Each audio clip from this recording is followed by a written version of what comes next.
बिस्मिल्लाहिर्रहमानिर्रहीम। 9 की एक्सरसाइज में ये एक अहम क्वेश्चन है। इसको चलो करते हैं। What is the mass of 5 mole of ice. तो आंसर शीट में, आंसर बुक में पहले आप क्या लिखेंगे? आंसर। इसके अलावा आप उसमें गिवन डेटा, रिक्वायर्ड और सोल्यूशन लिखेगी। ये न्यूमेरिकल हल करने का तरीका है। तो फिर क्वेश्चन की तरफ जाते हैं। What is the mass? जो चीज़ हमसे रिक्वायर है तो इसको रिक्वायर में लिखेंगे। इसको मालूम करना है, ये नामालूम है तो नामालूम चीज़ को जिसके लिए हम कैलकुलेशन करते हैं, जिस चीज़ को हम मालूम करना चाहते हैं नामालूम हो तो इसको रिक्वायर में लिखते हैं। व्हाट इज द मास, तो यहाँ पे ये लिखेगी मास। केमिस्ट्री में हमेशा के लिए मास ग्राम में होता है, किलोग्राम वगैरह में नहीं। तो मास हम मालूम करेंगे इन ग्राम में। What is the mass in grams.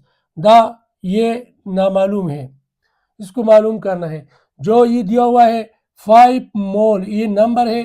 तो नंबर किस चीज़ का नंबर है? नंबर ऑफ मोल, मोल का नंबर है। और ये मोल किसका है? आप आइस, आइस क्या है? सॉलिड वाटर है। सॉलिड वाटर कितना है? 5 मोल। सॉलिड वाटर को हम आइस कहते हैं। आइस और वाटर का फार्मूला सेम टू है, H2O। तो इसको किस फार्मूले से हल करेंगे? इसके लिए फार्मूला है number of mole is equal to mass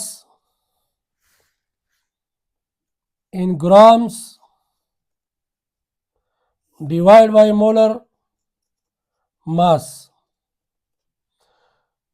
जो भी चीज़ ना मालूम हो, जो क्वांटिटी ना मालूम हो, इसको मसावी के एक तरफ अलहदा रखेंगे। तो यहाँ पर मास इन ग्राम को मालूम करना है तो इसको यहाँ पर अलहदा रखेंगे, इससे मोलर मास को इधर लाएंगे। तो मास इन ग्राम्स, इसको अपना जगह लिखिए, मसावी को अपनी जगह और नंबर ऑफ मोल को अपनी जगह लिखिए। यहाँ पे मोलर मास है, ये डिवीजन में है, तकसीम में है। इसको मसावी की इस तरफ ले आए तो ये मल्टीप्लिकेशन में आएगा, ये मल्टीप्लाई होगा, ज़रब होगा। मोलर मास,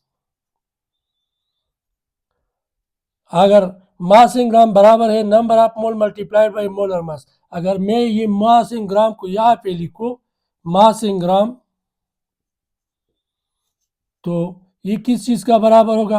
वही चीज़ का बराबर होगा जो पहले था, मोलर मास। लेकिन यहाँ पे अच्छी नहीं लगता और यहाँ पे अच्छी लगता है, तो मैं इस वजह से ये गलत और ठीक नहीं है। अगर एक स्टूडेंट ये करता है कि इस तरफ ये मास इन ग्राम लिखता है और बाकी क्वांटिटी इस तरफ लिखते हैं तो ये भी ठीक है। अगर इस तरह लिखी तो ये अच्छी लगता है, ये वजह से मैं इस तरफ लिखता हूँ। तो फिर मास इन ग्राम, मोलर मास हमारे साथ नहीं है तो इसके लिए इस तरह करेंगे प्रोसेस। मोलर मास को 3 स्टेप में मालूम करेंगे। Molar mass of ice, ice का, आइस क्या है? सॉलिड वाटर है, इसका फार्मूला H2। जिस तरह वाटर का फार्मूला, ये भी वाटर है लेकिन सॉलिड स्टेट में है तो इसका फार्मूला भी H2 है। तो फर्स्ट स्टेप में करेक्ट फार्मूला लिखेंगे, सेकंड स्टेप में मास को जमा करेंगे। तो एक हाइड्रोजन का मास 1.008, आसानी के लिए 1 लिखते हैं, मल्टीप्लाइड बाई यहाँ पे 2 है। एक एटम और दूसरे एटम के दरमियान प्लस लिखेंगे, एक ऑक्सीजन का 16 और यहाँ पर 1 है। तो यहाँ पर 2 + 16, यहाँ पे आ गया 18 AMU। सेकेंड स्टेप हो गया। थर्ड स्टेप में 18 AMU की जगह ग्राम पर मोल, ग्राम पर मोल मोलर मास का यूनिट है तो ये लिखेंगे। तो यहाँ पे molar mass 18 gram per mole multiplied by number of mole कितने हैं? ये हमें दिया हुआ है 5 मोल है। तो यहाँ पे ये मोल इस मोल के साथ कैंसिल हो जाएगा। तो मास इन ग्राम क्या आएगा? मास इन ग्राम आएगा 18 multiplied by 5, 90 gram of ice.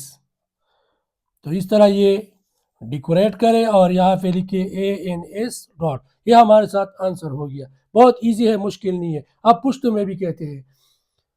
हमारे साथ यहाँ पे है what is the mass of 5 mole of ice. यहाँ पे हम आंसर बुक में क्या लिखेंगे? 3 चीज़ लिखेंगे। गिवन डेटा है वो लिखे, रिक्वायर्ड वो लिखे, सोल्यूशन वो लिखे। दादा जाना वो लिखे आंसर बुक के। ब्याची जमंगना कम से वाली व्हाट इज द मास, समंगना मास वाली पर केमिस्ट्री के मास 2 नंबर पर ग्रामुनु की पर किलोग्राम की बनी दा जमंगना वाली और आकड़े दे द आइस 5 नंबर 5 थे आप मोल